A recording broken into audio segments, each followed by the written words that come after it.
নমস্কার, আপনারা দেখছেন ডিজিটাল কলকাতা। আপনাদের প্রত্যেককে স্বাগত জানাই। আমি অ্যাঙ্কার রূপাই ঘোষ আপনাদের সাথে। চলুন বন্ধুরা, আজকের নিউজ দেখে নেওয়া যাক। 5ই জুন 2026 বিশ্ব পরিবেশ দিবস উপলক্ষে দক্ষিণ কলকাতার অন্যতম প্রাকৃতিক সৌন্দর্যে সুসজ্জিত রবীন্দ্র সরোবরে ফুল ও ফলদ বৃক্ষরোপণ কর্মসূচি অনুষ্ঠিত হয়। এই অনুষ্ঠানে উপস্থিত ছিলেন বিধায়ক স্বপন দাশগুপ্ত।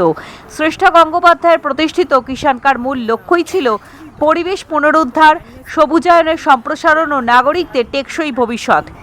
এই অনুষ্ঠানের টুকরো টুকরো অংশ আপনাদের সামনে তুলে ধরলাম।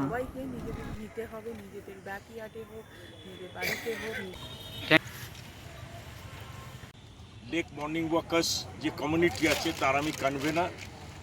আজকে কিষাণকা যারা ইউনাইটেড নেশনের সাথে কাজ করছে এনভায়রনমেন্ট প্রজেক্টে, তাদের সহযোগিতায় আমরা লেক পূর্ব যে মাঠ আছে রবীন্দ্র সরোবরের মধ্যে গেট নাম্বার 9-এর পাশে, ওই ফুটবল গ্রাউন্ডের চারপাশে 4টে পেরিফেরিতে আমরা ফলের গাছ ফুলের গাছ লাগালাম।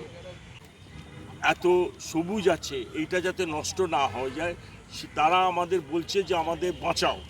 আর তার জন্যে আমরা এই যে ইকোলজিক্যাল ব্যালেন্স বা পরিবেশের ভারসাম্য যাতে ঠিক থাকে, রবীন্দ্র সরোবর হচ্ছে একটা ঐতিহ্যপূর্ণ জীববৈচিত্র্য এলাকায় এটাকে, এবং এখানে 11,000-এর ওপর গাছ আছে, নানান রকম পশু পক্ষী আছে, জলজ প্রাণী আছে, জলজ উদ্ভিদ আছে। তো আপনার পুরো নাম? সোমেন্দ্র মোহন ঘোষ, পরিবেশ প্রযুক্তি। Thank you.